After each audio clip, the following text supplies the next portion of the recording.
Chaque année, près de 400 000 Français apprennent qu'ils sont atteints d'un cancer.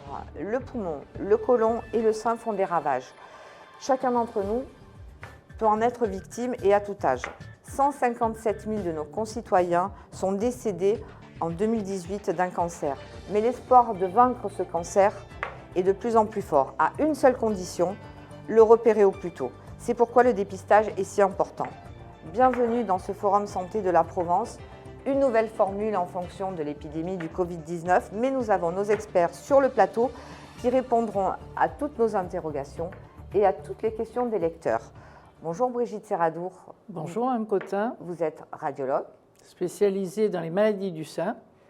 Et présidente du Centre régional des dépistages du cancer. De coordination des dépistages des cancers, ça veut tout dire. De coordination des dépistages du cancer. Bonjour, professeur Jean-François Seitz, vous êtes gastro-entérologue et spécialisé. Plus spécifiquement dans la prise en charge des cancers digestifs, en cancérologie digestive, à l'assistance publique hôpitaux de Marseille. Et responsable aussi et responsable du conseil dépistage scientifique de notre centre régional de dépistage Sud-PACA pour le cancer colorectal. Bienvenue à tous les deux. Donc ma première question, est-ce que le dépistage fonctionne et pourquoi doit-il être organisé? À quoi sert-il? L'État s'est occupé de mettre en place des programmes de dépistage expérimentaux depuis les années 90 pour le sein et plutôt les années 2000 pour le côlon. Et ensuite, on a généralisé le programme du cancer du sein 2004.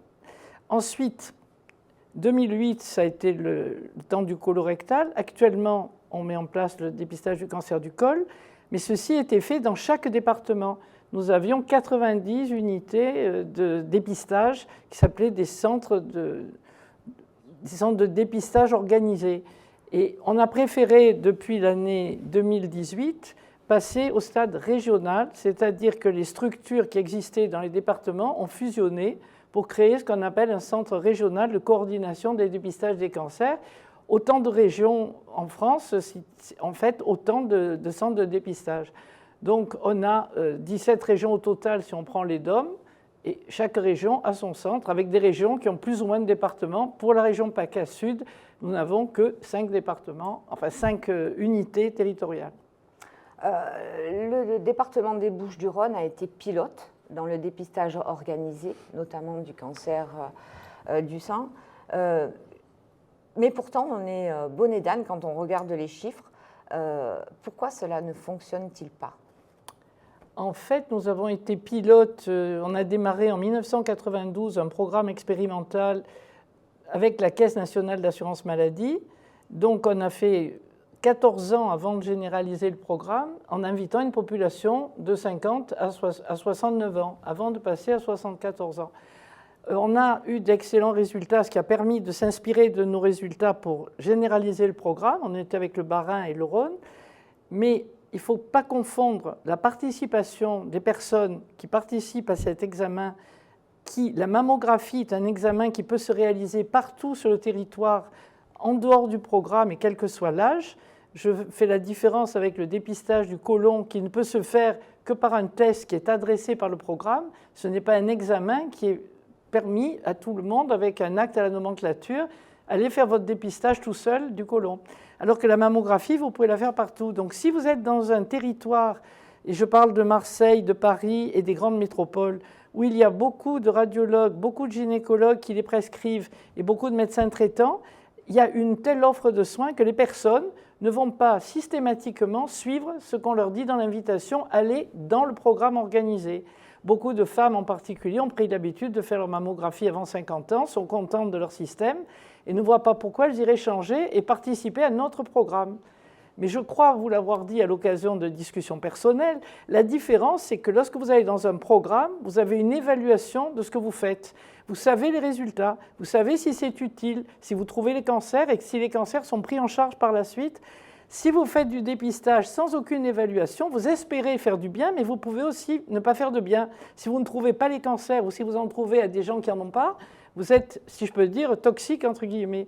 Et donc peut-être que l'évaluation, c'est la clé de la différence entre un dépistage organisé et un dépistage sur prescription individuelle. C'est pour ça que le programme a une action qui permettra de dire si la mortalité, par exemple, on veut mesurer les effets, si on veut mesurer les effets pervers du dépistage, tout le monde dans les Bouches-du-Rhône croit que le dépistage sur l'ordonnance, c'est plutôt mieux. Souvent, j'interroge mes patientes, elles me disent c'est plutôt mieux. Mais en fait, c'est grâce au progrès du programme, grâce à tout ce qu'on a mis en place, que les personnes qui vont hors programme profitent de ces avantages, et en particulier la qualité du matériel. S'il n'y avait pas eu de programme, le matériel, on ne l'aurait pas changé. Chez tous les centres de radiologie, on ne l'aurait pas contrôlé. C'est le programme qui a permis ça. Donc je pense que les deux dépistages principaux, le sein et le côlon, ne sont pas identiques dans les bénéfices. Je pense que le côlon est surtout bénéfique pour la population qui a un accès qu'elle n'avait pas à la prévention. Et la coloscopie peut-être a une qualité aussi qui s'améliore.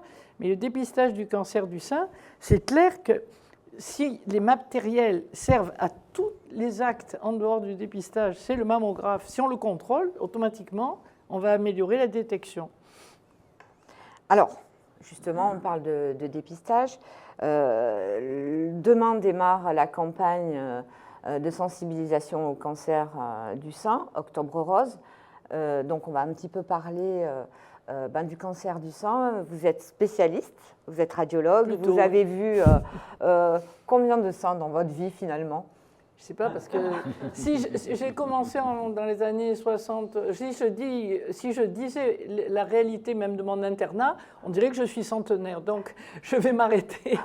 Aux années 80, c'était les premières mammographies, puisqu'on a fait la première mammographie à l'hôpital de la Timone. Donc, quand on a créé la mammographie, j'étais encore avec des vacations hospitalières.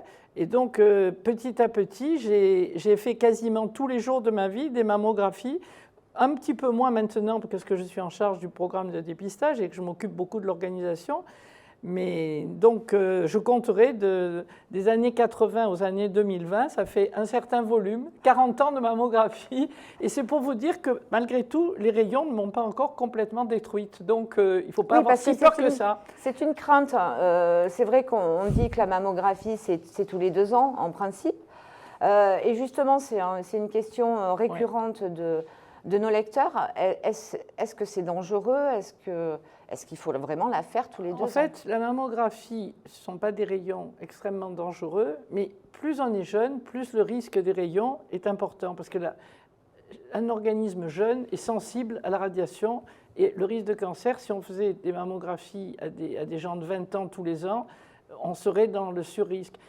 Je m'excuse, mais quand on commence à 50 ans et qu'on va jusqu'à 74 ans, on n'est plus chez des très jeunes femmes, même si elles sont magnifiques encore. Donc, le risque d'une mammographie tous les 2 ans à partir de 50 ans est négligeable par rapport aux bénéfices. On travaille toujours en bénéfice-risque.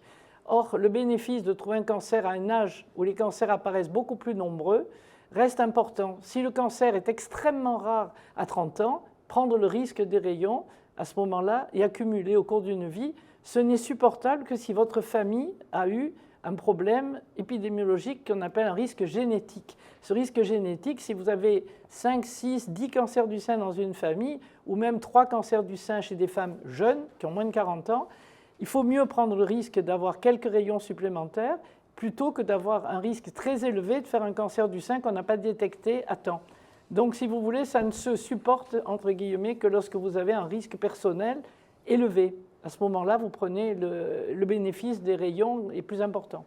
C'est pour ça que ce dépistage donc, organisé s'adresse aux femmes entre 50 et 74 ans. Mais pourtant, après 74 ans, oui, mais votre espérance... l'incidence et l'espérance de vie étant voilà, mais augmente. Malheureusement, en matière de dépistage, on est obligé de parler des bénéfices constatés.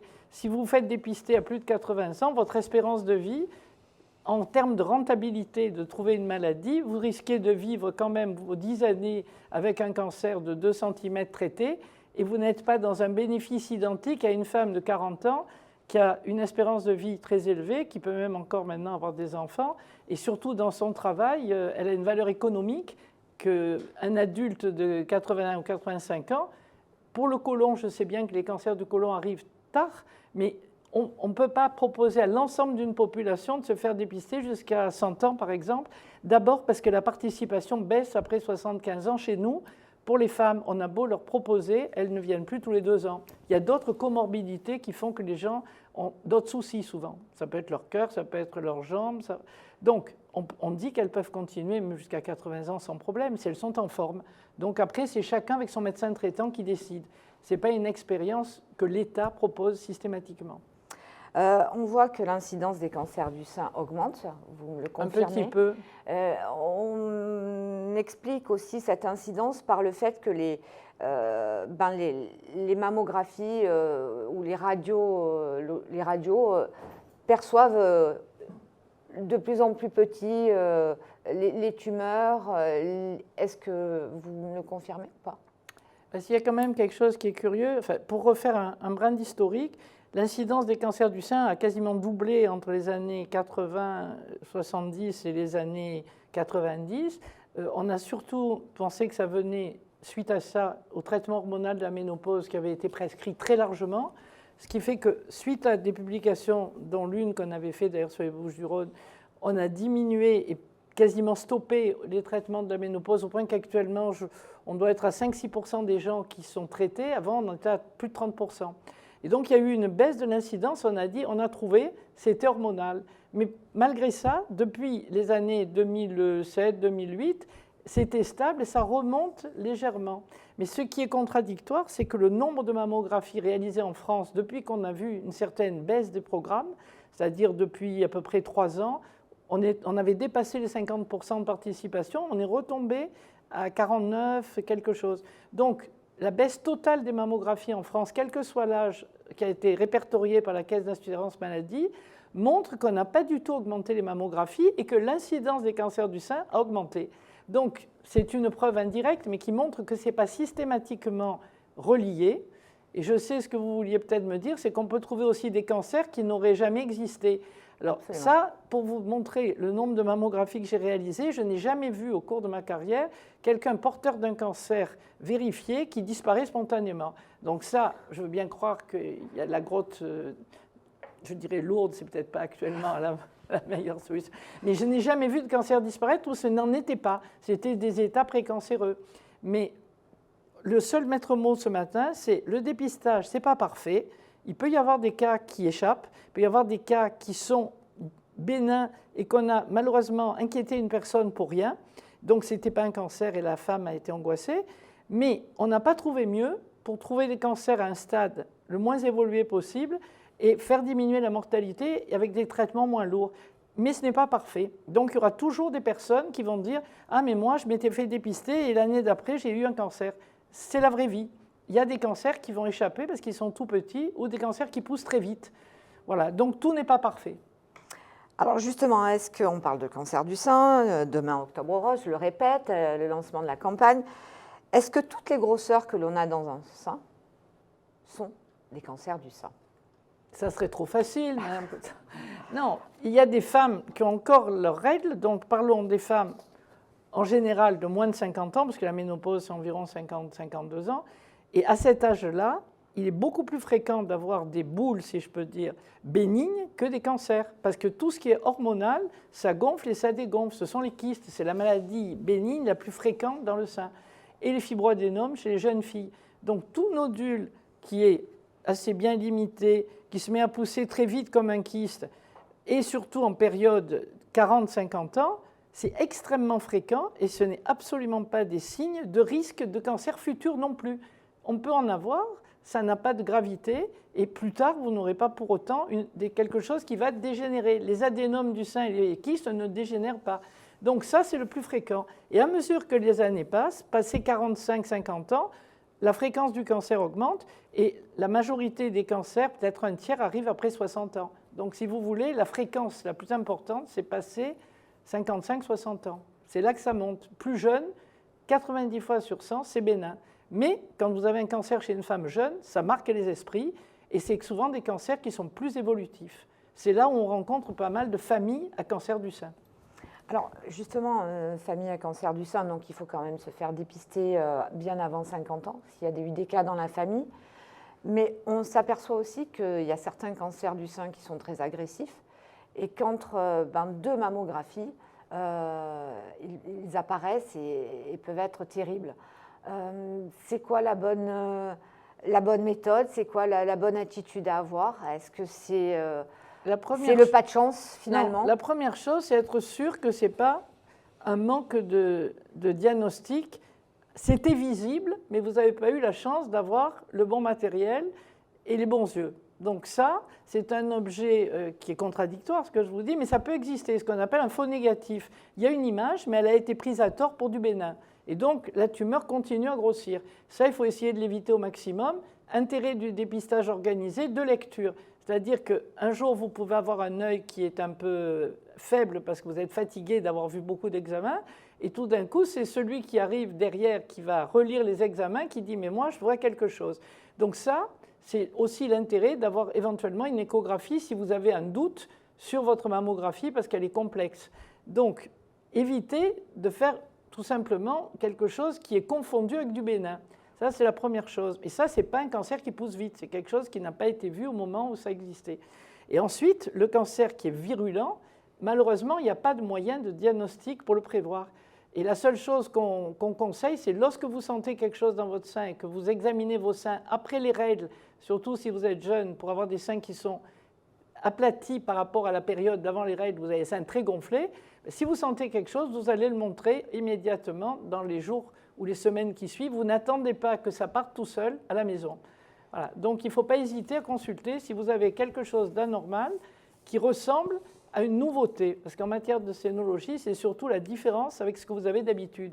Si pendant toute votre vie, ça a gonflé en haut à droite et que tout d'un coup, vous avez une boule en bas à gauche, c'est nouveau. Donc ne pas être bloqué sur la consultation en se disant « ça ne va pas la peine ». Il faut consulter. Et si votre famille a des cas de cancer de femmes jeunes, c'est-à-dire avant 40 ans, là, vous êtes plutôt à mettre dans un réseau de personnes qui vont avoir une mammographie tous les ans. Alors, vous avez parlé de faux négatif, c'est un mot qui revient souvent en cette période. Faux négatif, faux positif. Les lecteurs commencent à être habitués à ces termes. Faux négatif, c'est fréquent, c'est quoi?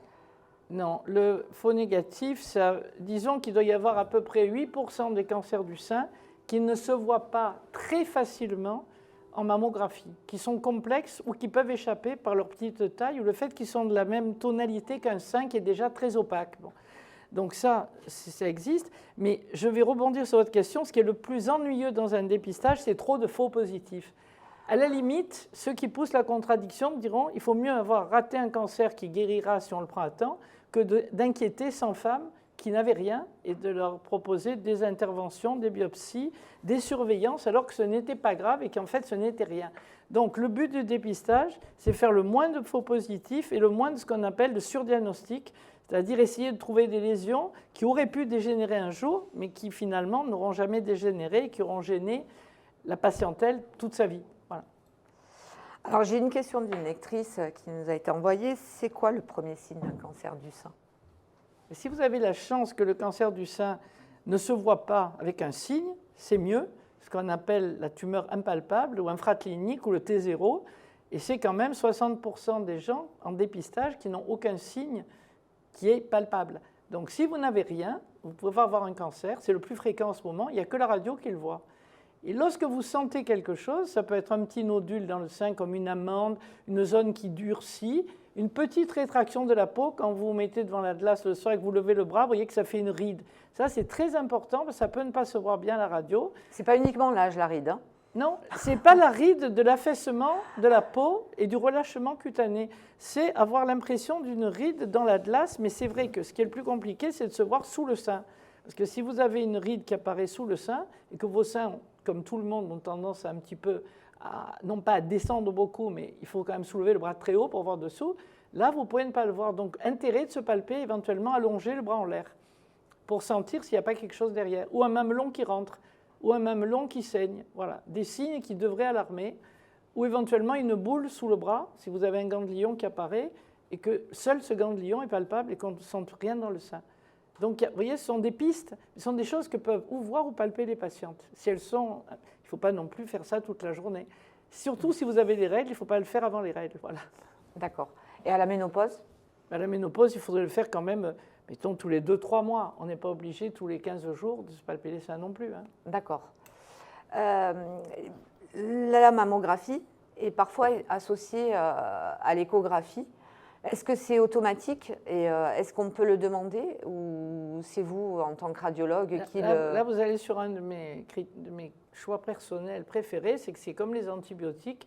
J'explique aux femmes que ce n'est pas automatique parce que quand elles en ont une, il faudrait que jusqu'à la fin de leur jour, elles en aient. L'échographie est rassurante parce qu'on voit une sonde, on a l'impression qu'elle va être magique. Elle est utile, mais c'est un examen complémentaire. Le premier examen, c'est la mammographie, dont on ne peut pas se passer. L'échographie est un complément dans des seins très opaques où la lecture est difficile. Quand vous avez aussi un signe clinique, comme une boule qui vient d'apparaître, tout de suite vous faites la différence entre liquide et solide, dont les kystes. Et l'échographie peut être aussi utile quand vous avez des sujets à haut risque. Donc, quelqu'un qui a déjà eu un cancer d'un côté, vous allez vérifier son sein et l'autre. Quelqu'un qui a une famille à risque, on lui propose aussi des échographies. Et c'est plus important chez la femme jeune, parce que la femme jeune, on va se servir pour les tumeurs bénignes, plus de l'échographie que de la radio. Pour les filles de 25-30 ans, l'échographie va être plus simple à pratiquer que la mammographie. Voilà. Mais pas pour les femmes de l'âge du programme de dépistage. Docteur Serrador, rassurez-nous quand même. Le cancer du sein, ça se soigne bien maintenant. Oui, ça se soigne bien et surtout, on a fait d'énormes progrès puisque quand on a démarré, on avait peut-être 50% des cancers qui faisaient plus de 2 cm, où il y avait bien 40 ou 50% des cancers qui avaient déjà un ganglion envahi quand on opérait les patientes. Actuellement, on arrive à faire 80% des femmes qui ont des cancers au moins de 15 mm et qui sont, dans 30 ou 40% des cas, sans aucun envahissement ganglionnaire. Et on ne sent pas de tumeur. Donc il y a eu un progrès monstrueux grâce à l'amélioration de la qualité de la mammographie. C'est les médecins, c'est les patientes, mais c'est surtout la qualité des images qui nous permet de détecter des choses de plus en plus fines. Donc, super intérêt d'avoir une machine bien réglée qui irradie la dose minimale pour une qualité d'image maximale et une formation de la personne qui lit à voir les toutes petites images, c'est l'épingle dans la botte de foin. J'ai une dernière question d'une lectrice, je n'osais pas vous la poser, mais finalement je crois que je vais vous la poser. On voit que de nombreuses jeunes filles ont recours aux implants mammaires, chirurgie esthétique. Pas que jeunes filles. Pas que jeunes filles, d'accord.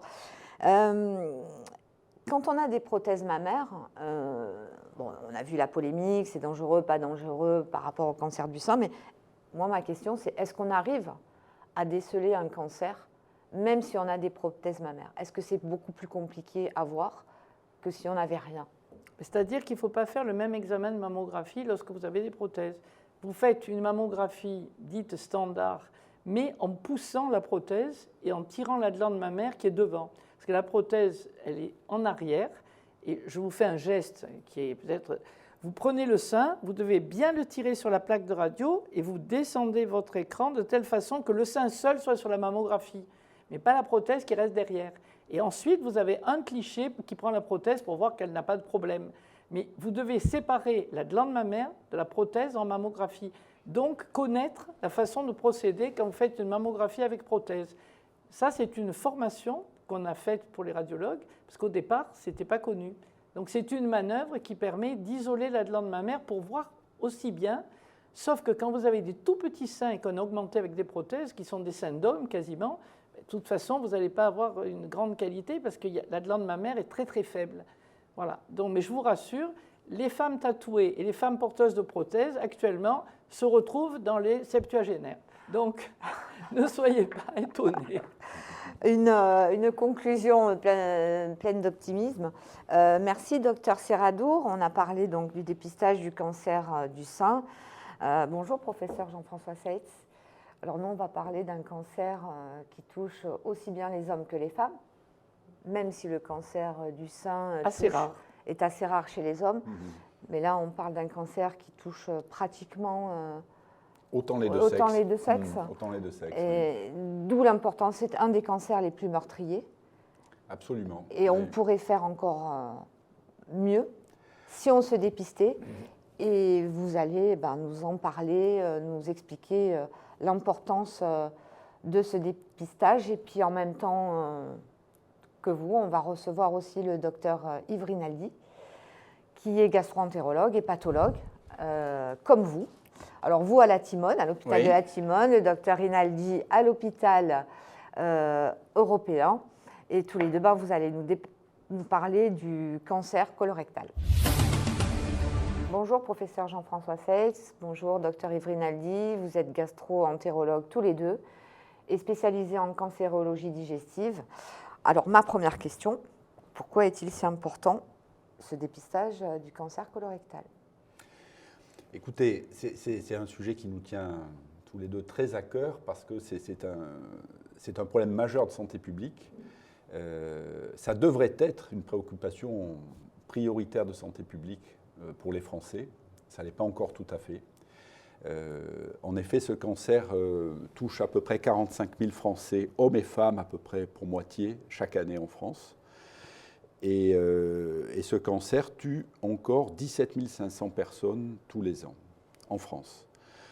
C'est-à-dire autant que les accidents de la route dans les années 70, quand on ne portait pas de ceinture de sécurité, qu'on roulait en décapotable sans limitation de vitesse, il mourait 17 500 Français sur les routes. Actuellement, vous le savez, on a réduit à environ 3 000 décès la mortalité routière. C'est encore trop. Mais on pourrait faire la même chose pour le cancer du côlon, parce que c'est un cancer qui peut se dépister assez facilement avec un test simple, et il peut aussi se prévenir, parce que ce test de dépistage dont on va parler, et le docteur Rinaldi vous donnera plus de détails tout à l'heure, c'est un test qui détecte à la fois des cancers précoces, je dirais comme la mammographie dans le cancer du sein, mais aussi des lésions précancéreuses, ce qu'on appelle vulgairement les polypes. Et les gastro-entérologues savent enlever ces polypes au cours d'une coloscopie. Donc quand le test est positif, on va très souvent trouver des polypes, des lésions précancéreuses, et ainsi on va éviter l'apparition d'un cancer 5 ou 10 ans plus tard. D'accord. Mais vous parliez du dépistage, du test positif. Est-ce que vous pouvez nous rappeler aussi à quel moment doit-il être réalisé et à quelle population il s'adresse, ce dépistage organisé?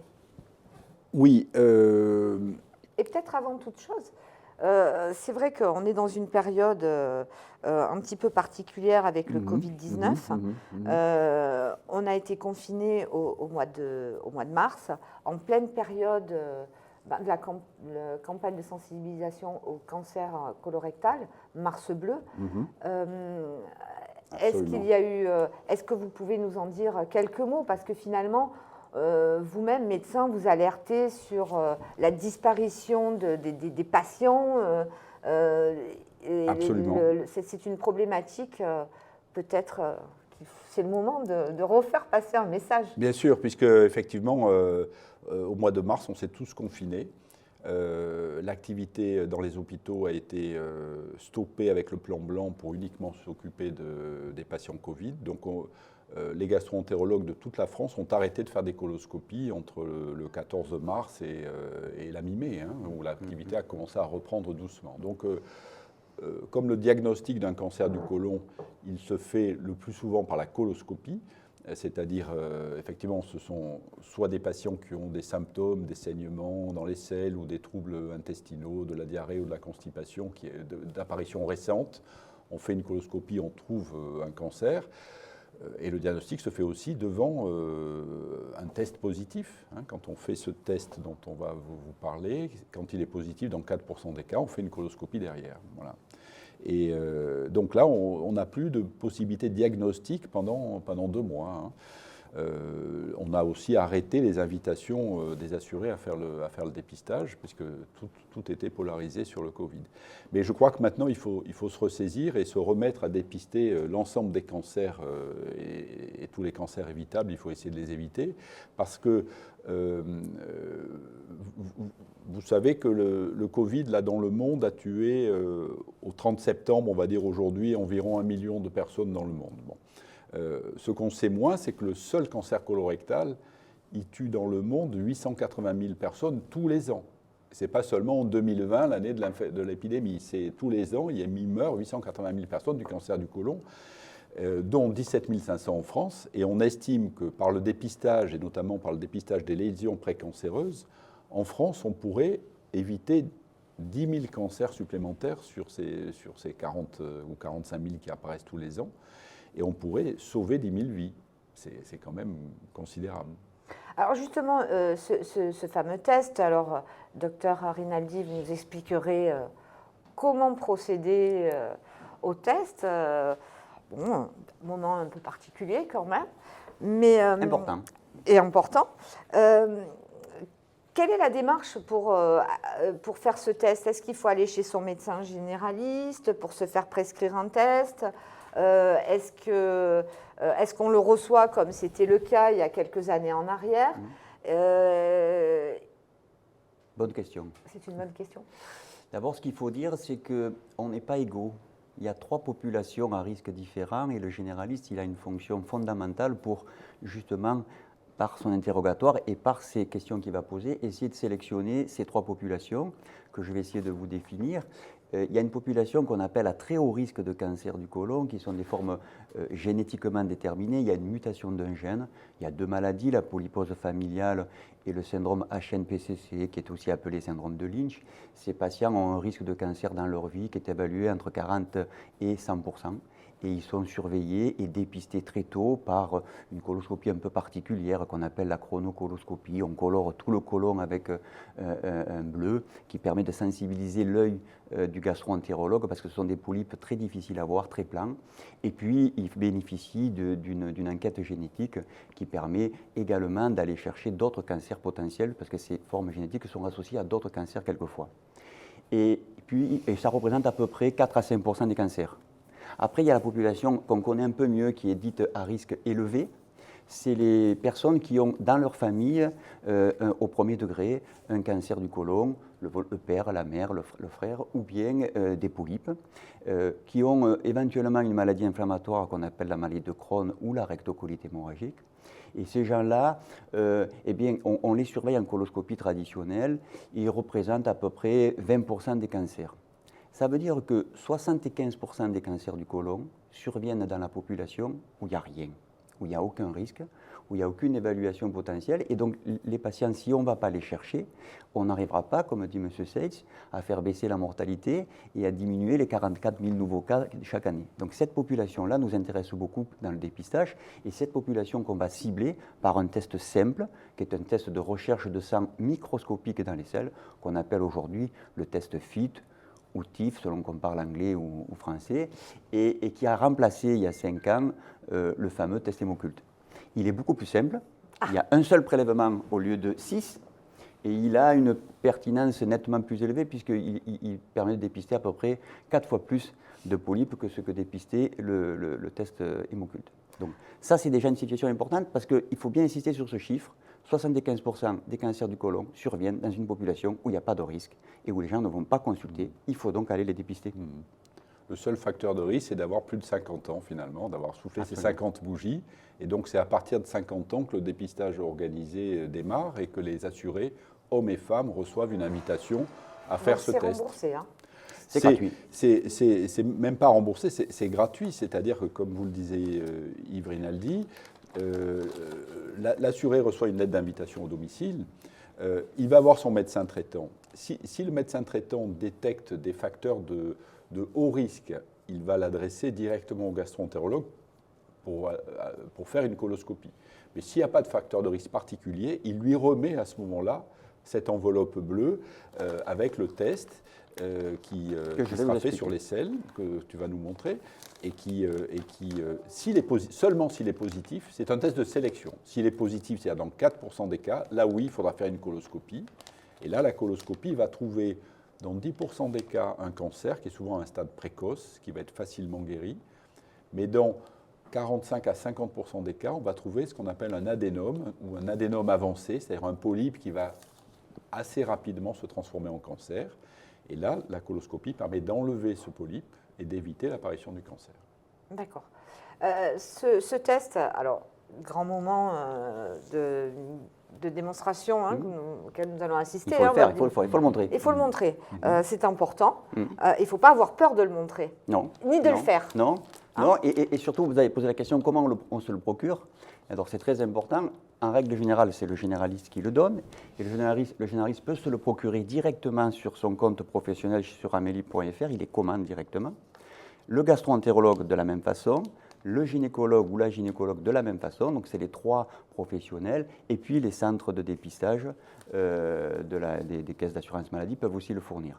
Et si le médecin généraliste n'en dispose pas parce qu'il est en rupture, etc., on peut faire une commande directement sur le site du centre de dépistage, soit directement sur le site, soit en téléphonant à l'unité régionale. Il y a quand même 8 millions de Français qui n'ont pas de médecin traitant. Absolument. Donc, ces assurés ont été laissés un peu sur le côté, puisque on n'envoie plus systématiquement le test à la maison, avec la deuxième relance, comme c'était le cas, vous le rappeliez, avec l'hémoculte, hein, pour des raisons d'économie, parce que le nouveau test est un peu plus cher, un peu plus gros aussi, un peu plus difficile à mettre dans une enveloppe. On a fait des restrictions et le test n'est envoyé qu'à des assurés qui ont déjà participé à l'une des 3 précédentes campagnes. D'accord. Donc, c'est-à-dire... Alors, avant de faire la démonstration, en cas de test positif, donc la démarche, c'est de venir vous voir. Oui, en cas de test positif, donc l'assuré reçoit le résultat et est incité donc à revoir son médecin traitant s'il en a un et à faire une coloscopie. Le médecin traitant reçoit aussi le résultat du test. Alors, il n'y a pas 100% des assurés qui font la coloscopie dans ce cas-là. Il n'y en a que 85% environ. Alors, vous devancez ma question, finalement. Combien de patients arrivent chez vous en ayant fait un dépistage sur tous vos patients? Il vient à peu près de répondre, c'est-à-dire que grosso modo, c'est 4% de tests positifs. Et sur les 4%, on est, si je ne me trompe pas sur les derniers chiffres, 13 ou 14% de gens qui ne font pas la coloscopie. Et quand on les interroge, les raisons sont variables. Il y a des gens qui ont peur, il y a des gens qui disent « moi j'ai déjà fait mon test, je n'ai pas besoin d'en faire un deuxième ». Il y a un point quelquefois d'incompréhension sur la séquence entre le test de dépistage qui est positif, qui dit simplement qu'il y a un saignement microscopique non visible, qui n'est pas interféré par les hémorroïdes. On peut faire son test même si on a des hémorroïdes. Et puis la coloscopie qui va dire pourquoi le test est positif. Et voilà, donc en gros, c'est aujourd'hui, on tourne aux alentours de 85-87% de personnes qui vont faire une coloscopie. Alors, allons-y. Allons-y. Alors, ce test, expliquez-nous ça c'est la pochette qui contient le test et qu'on peut se procurer, comme je disais tout à l'heure, chez le généraliste, le gastro, la gynéco ou au centre de dépistage.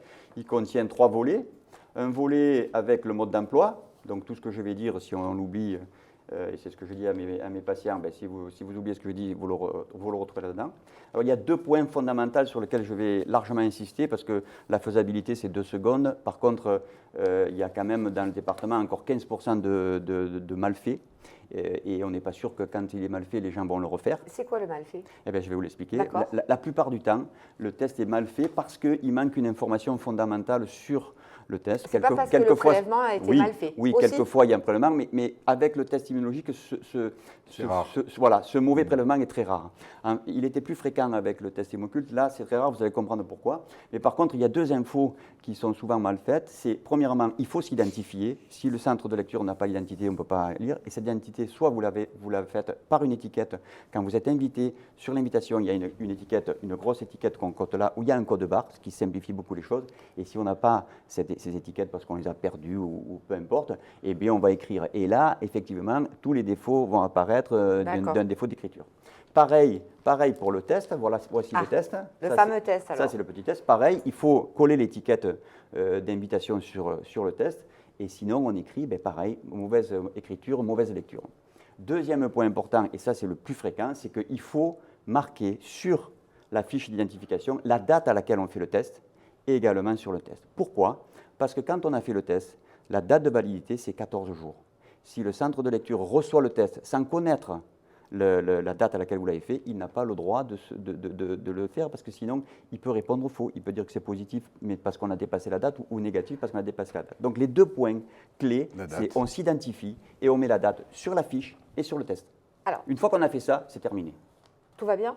Une fois qu'on a fait ça, il faut 2 On secondes. n'a pas de cancer colorectal? Non, je veux dire que la réalisation du test est d'une simplicité maintenant qui est vraiment poussée à l'extrême. Mais ce test, une fois qu'on l'a fait par rapport à la date, on le renvoie J'y par arrive, la poste? j'y arrive. Allez, excusez-moi. Ça c'est un petit papier qui se colle sur vos WC, parce que si vous faites dans l'eau, on ne peut pas faire le prélèvement.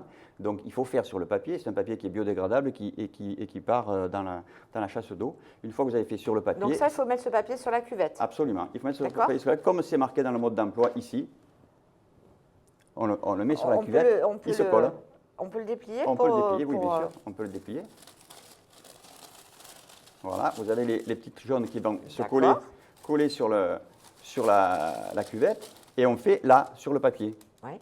Une fois qu'on a fait sur le papier, le test, en tournant, on l'ouvre, on trempe 1 cm, on ne le voit peut-être pas bien là à l'écran, mais le premier centimètre est strié, et c'est ces stries qui permettent de ramener les matières, et on remet dedans, et c'est terminé. On secoue pour pouvoir faire voilà, pour que la réaction se fasse. Et après, j'appelle ça, moi, le transporteur, pour penser aux gens qu'il ne faut pas l'oublier. Le transporteur, c'est quoi? C'est un plastique dur qui permet d'éviter les traumatismes du test. On le met dedans, on le scotche, on n'oublie pas sa fiche d'identification, et on met les deux dans l'enveloppe bleue, qui est une enveloppe T, et donc je rappelle que c'est gratuit. Et cette enveloppe qui contient tout ça, on la met à la poste, à l'endroit où on poste habituellement son courrier. Il ne faut pas qu'il y ait de grève. Alors, on préconise de faire plutôt en début de semaine, plutôt qu'en fin de semaine, pour pas que ça reste 2 jours à la poste.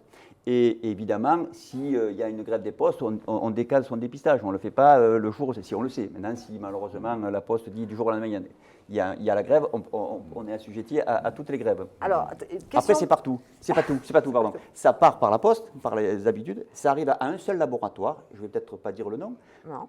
À un seul laboratoire français qui a eu l'autorisation par l'appel d'offres. Et ce laboratoire va lire et va répondre positif ou négatif. C'est tout ce qu'il dit. C'est positif ou c'est négatif. Il ne dit pas ce qu'il y a. Il dit le test est positif, ça veut dire qu'il y a un saignement microscopique. Et comme l'a dit M. Sage, le patient et le médecin vont recevoir. Le patient, il reçoit le résultat, il faut 2 à 3 semaines pour recevoir le résultat environ. Et à partir de là, on enchaîne ce qu'a dit M. Sage. 2 à 3 semaines pour le résultat? Oui, pour avoir le résultat du test, il faut 2 à 3 semaines en moyenne. Et donc après, c'est la séquence. On va voir son médecin. On a un test positif, on va vers la coloscopie. Alors, moi, j'ai une question beaucoup plus pratique. Le test, il vaut mieux le faire, vous disiez, le lundi plutôt que le vendredi. Ma question, c'est plutôt le matin ça n'a aucune ou importance. Le soir? Ça n'a pas d'importance. Il faut le faire sur une selle. Il y a des gens qui vont à la selle le matin, d'autres à la selle le soir. Peu importe. Il y a des gens qui vont à la selle une fois tous les 3 jours. Ça n'a pas d'importance. Il y a des gens qui sont très constipés, ça n'a pas d'importance. Il y a des gens qui ont un transit accéléré, ça n'a pas d'importance. Il y a des gens qui sont sous anticoagulants, ça n'a pas d'importance. D'accord. Bien au contraire. Les gens qui sont sous traitement anticoagulant ou antiagrégant pour des raisons cardiaques sensibilisent le test. C'est-à-dire que les anticoagulants ne font pas saigner si vous n'avez rien. D'accord. Donc si vous avez un test positif avec les anticoagulants, si vous avez quelqu'un qui a un traitement anticoagulant, il ne faut surtout pas l'arrêter, on prend des risques cardiaques, on n'arrête surtout pas son traitement, on fait son test et s'il est positif, tant mieux. Ça veut dire que le test a été sensibilisé et il y a probablement quelque chose. Il y a un polype, oui, mais il ne faut pas arrêter. Alors le test est positif entre l'arrivée des résultats et une visite chez vous. Je dois mettre combien de temps? Alors, ce n'est pas ça la question. C'est entre le test positif et la coloscopie, c'est ça le truc. Exactement. Le référentiel, c'est qu'il ne faut pas dépasser 3 mois.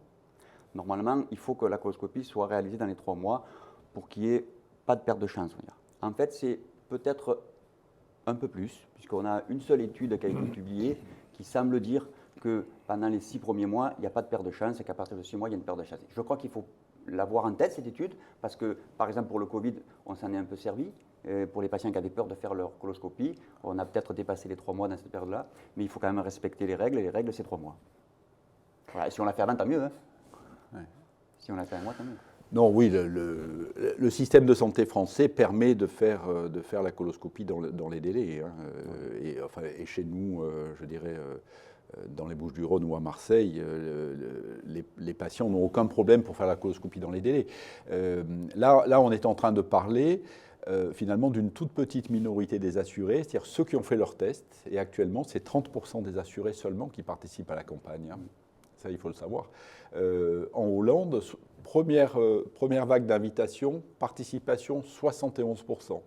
En France, 30%. pense que Dr Léandri, dans un moment, va nous dire les mêmes choses pour la vaccination contre HPV. Hein. On est aussi les derniers de la classe. Donc, quand on a un vaccin qui permet d'éviter un cancer, ben, on ne le fait pas parce qu'on est contre les vaccins.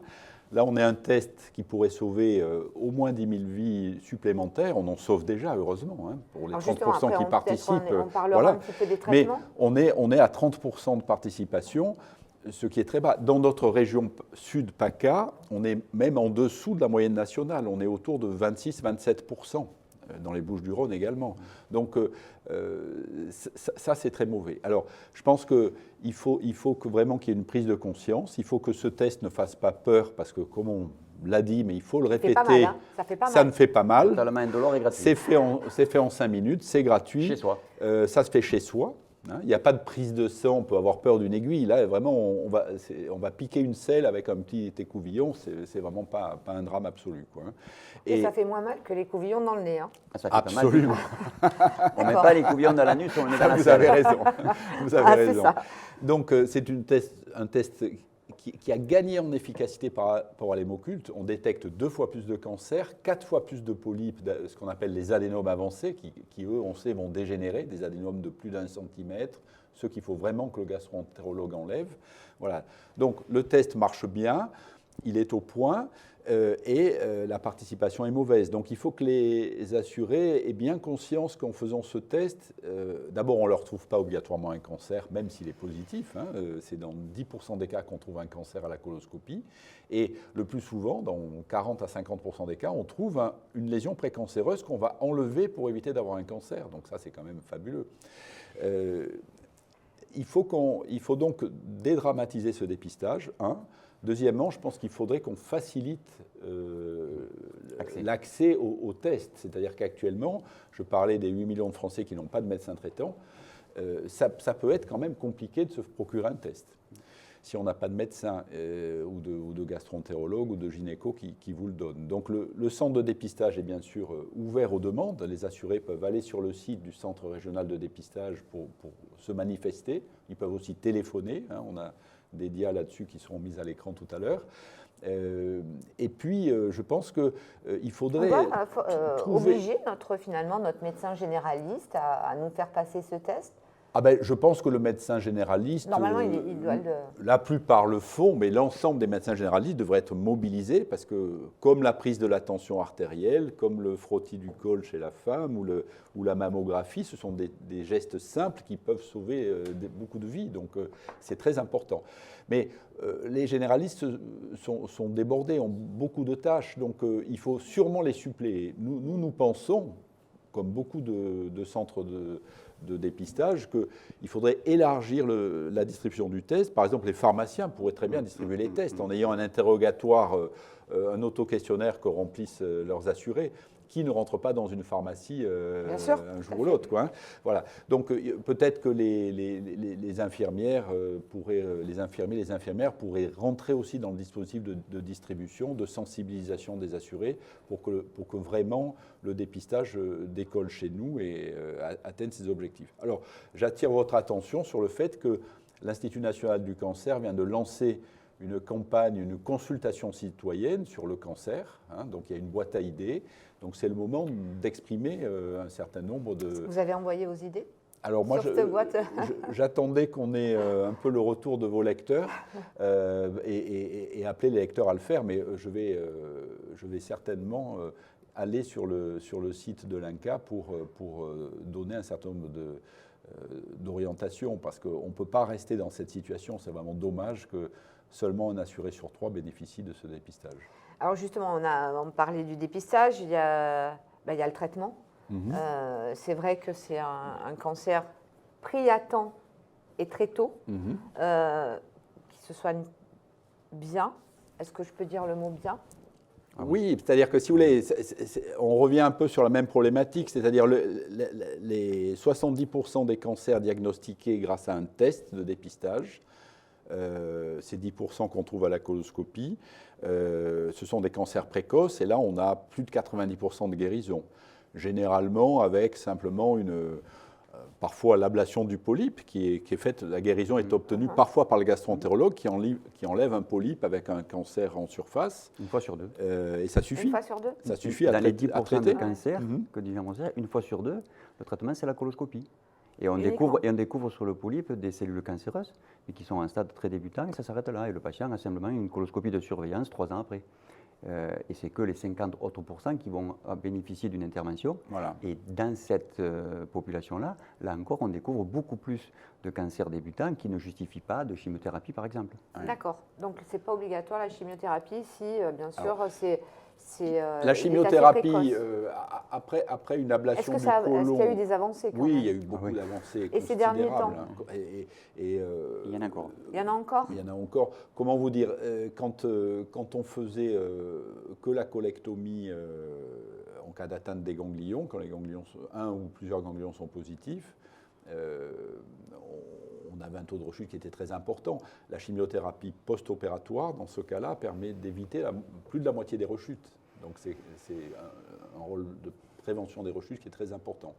Alors ce qu'il faut savoir aussi, c'est que malheureusement, et surtout en dehors du dépistage, il y a encore un quart des cancers du côlon qui sont diagnostiqués au stade de métastase. Métastase, non pas seulement dans les ganglions, mais dans le foie, dans les poumons, etc.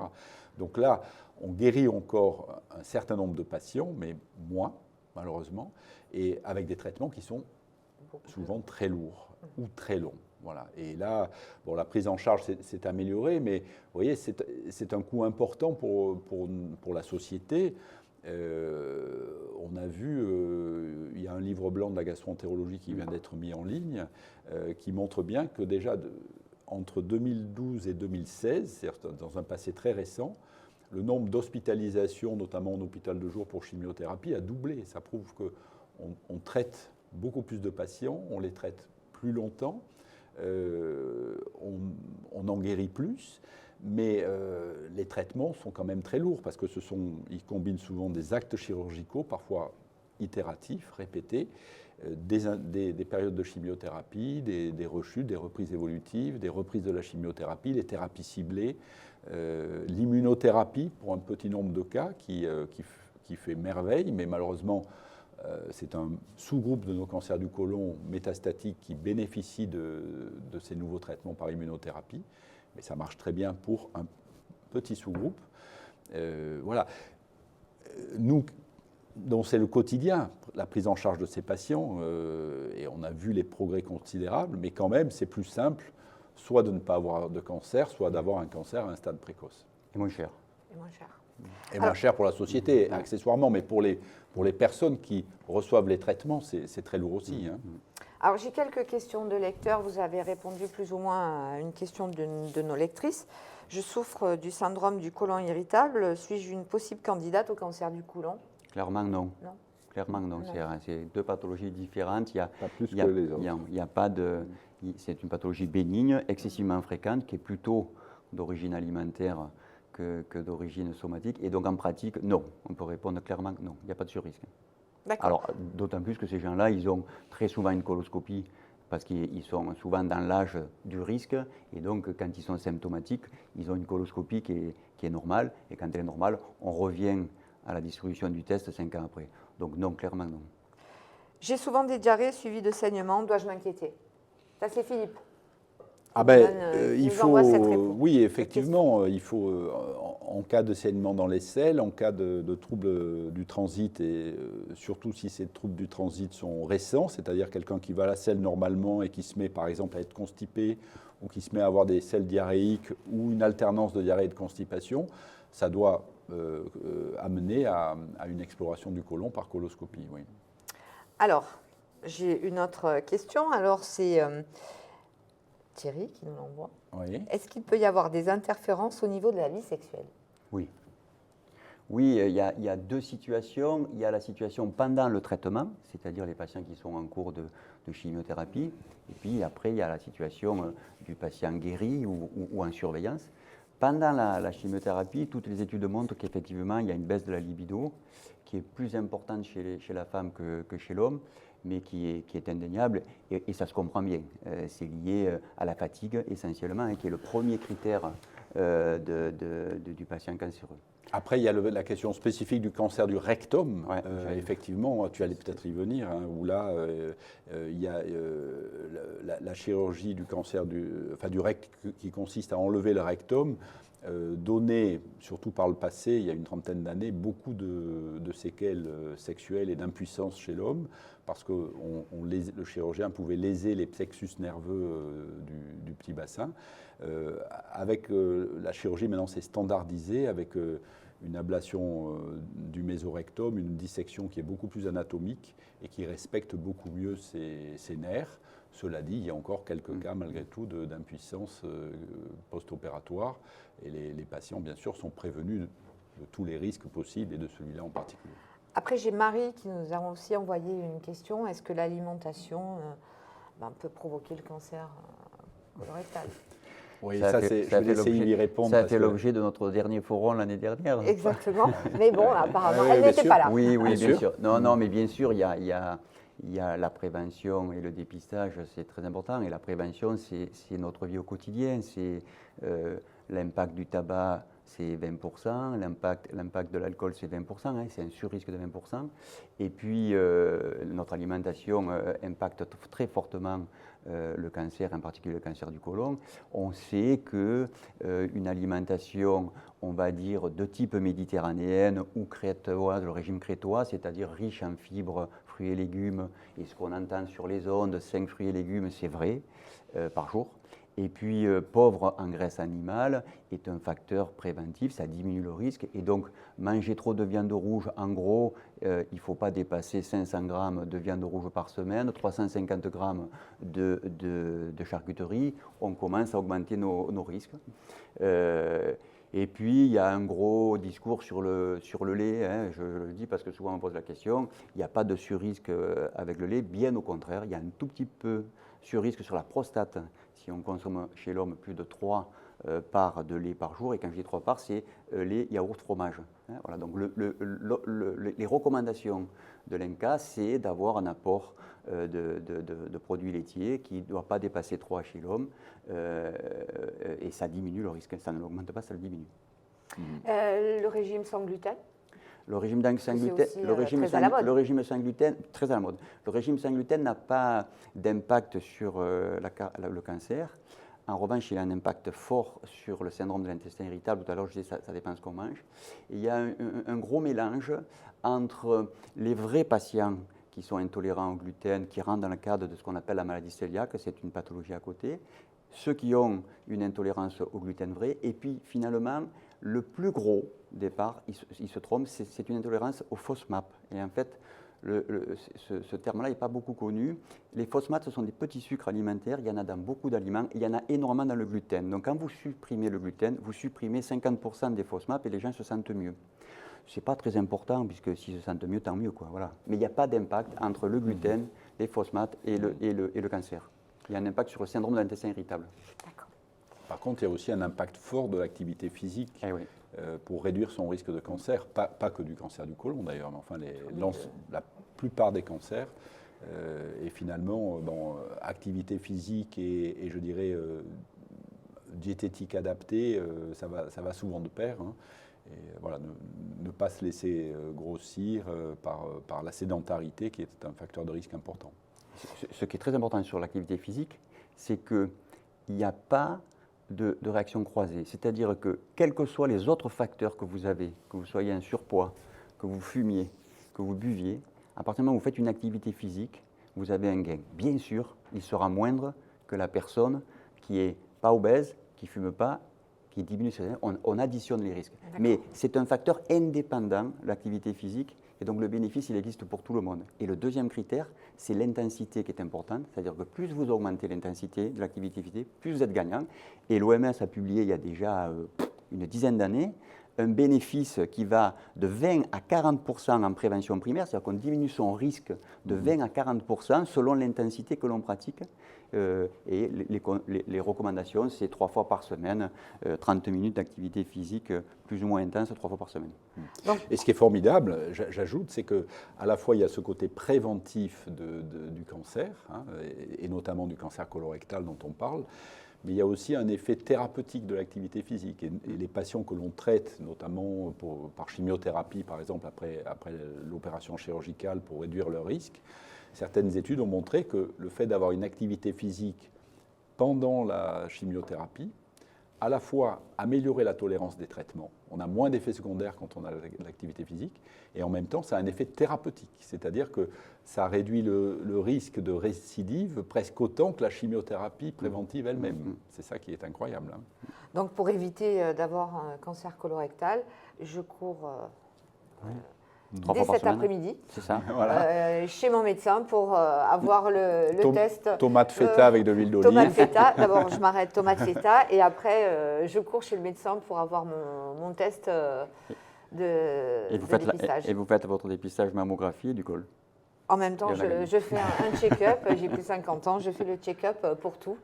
Merci messieurs. Merci à vous. Merci à vous. Alors on a parlé du sein, on a parlé du cancer du côlon, mais il y a aussi un cancer qui va bénéficier d'un dépistage organisé. C'est le cancer du col de l'utérus. Et j'accueille maintenant le docteur Léandri, qui est gynécologue obstétricien. Docteur François-Xavier Léandri, bonjour. Vous êtes gynécologue obstétricien, responsable au centre du CRDC du dépistage du cancer du col de l'utérus. C'est une nouveauté. Qu'est-ce qu'il en est exactement de ce dépistage? Un nouveau ou est-il utile? Alors, le dépistage du cancer du col de l'utérus existe depuis de nombreuses années, mais en dépistage individuel, c'est-à-dire que les patientes vont chez leur gynécologue et font ce qu'on appelait le frottis cervico-utérin. Ça nécessitait un examen avec un spéculum en position gynécologique, effectivement, mais ça existe depuis très longtemps. La nouveauté, c'est que nous avons eu une nouvelle manière de procéder au dépistage à la recherche de ce qu'on appelle le papillomavirus, l'HPV. Alors, ce papillomavirus existe depuis tout le temps dans l'organisme, mais il disparaît au bout d'un an ou deux. Mais il est aussi responsable de cancer. Vous pouvez peut-être nous rappeler aussi. Alors, ce papillomavirus, effectivement, est responsable du cancer du col de l'utérus. Nous allons pratiquer de manière de 25 à 65 ans, nous allons pratiquer un dépistage de cancer du col de l'utérus. De 25 à 30 ans. Pour toute la population féminine? Pour toute la population féminine, effectivement. De 25 à 30 ans, nous allons continuer à faire le frottis cervico-utérin. Pourquoi? Parce que le papillomavirus est encore de façon importante, existe chez la femme, et il disparaît ensuite, au bout de 30 ans, il commence à disparaître. Et à ce moment-là, nous allons instaurer la recherche du papillomavirus à partir de 30 ans jusqu'à 65 ans. D'accord. Mais alors, on va recevoir concrètement, toutes les femmes vont recevoir une lettre ou pas? Dans l'immédiat, nous avons ici, dans la région PACA, à peu près 1 300 000 femmes qui ont été répertoriées. Nous allons commencer, la semaine prochaine, à envoyer des invitations aux patientes de 62 à 65 ans. Pourquoi? Parce que ce sont des femmes qui vont sortir du dépistage, donc nous allons privilégier la recherche d'un éventuel cancer. Ensuite, au mois d'octobre, au mois de novembre et au mois de décembre, nous allons par contre inciter les femmes de 25 à 60 ans pour faire ce dépistage. Comme je vous disais tout à l'heure, de 25 à 30 ans, ce seront un frottis cervico-utérin, et à partir de 30 ans, la recherche de l'HPV.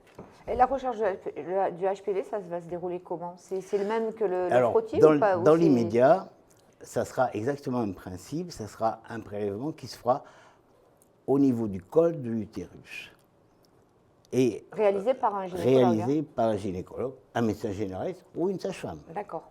parce qu'il ne faut pas oublier que les sages-femmes vont être partie prenante de ce dépistage. Cet examen sera envoyé à l'anatomopathologiste qui, lui, va rechercher le papillomavirus. Voilà, si vous voulez, comment ça va se passer.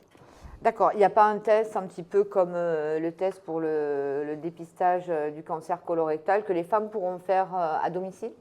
Est-ce que c'est dans les tuyaux finalement? Alors voilà, là vous soulevez une bonne question, c'est ce qu'on appelle l'APV, c'est-à-dire l'autoprélèvement vaginal. Ça permettrait peut-être à plus de femmes de le faire chez elles tranquillement et de ne pas avoir voilà. cette démarche d'aller chez le médecin. C'est une recherche qui va, je pense, être mise en place très bientôt, mais bon, il y a beaucoup d'aléas à cette mise en place. C'est quoi, la fiabilité des tests? Non, pas la fiabilité des tests, mais l'organisation. D'accord.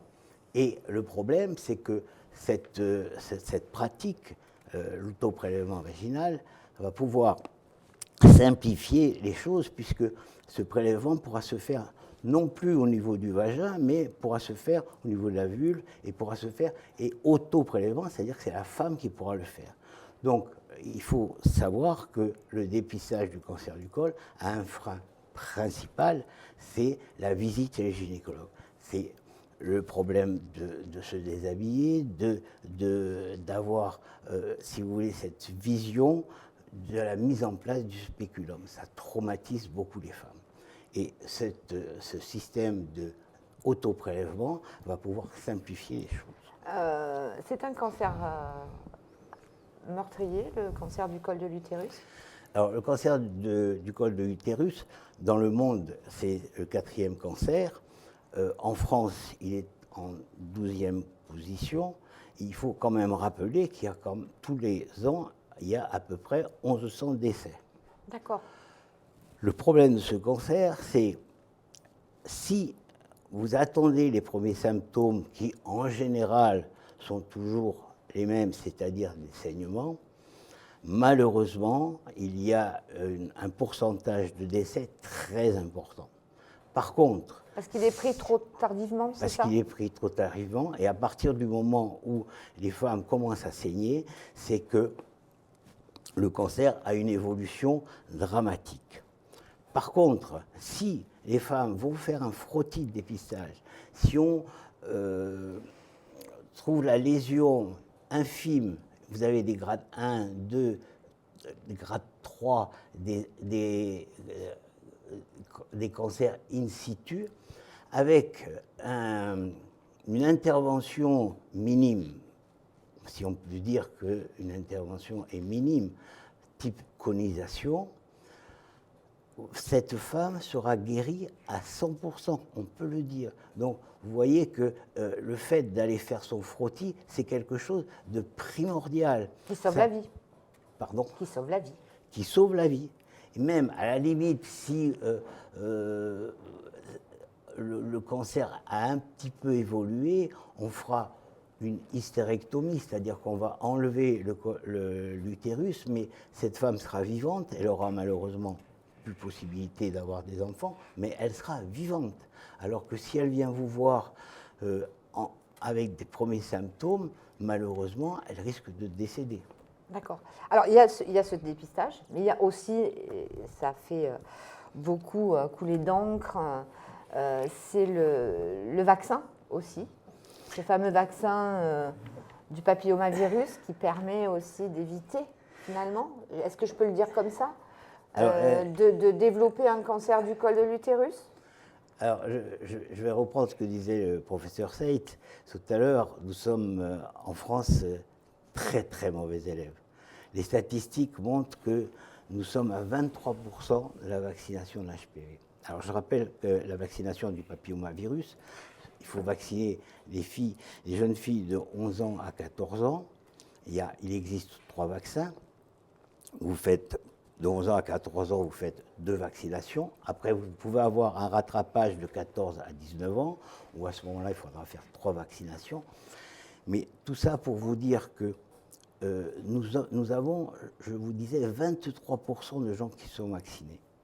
Si on prend l'exemple dans le monde, je lisais encore un article En Australie, 93% des gens sont vaccinés et on est arrivé à éradiquer le cancer du col de l'utérus. C'est quelque chose mais de monstrueux.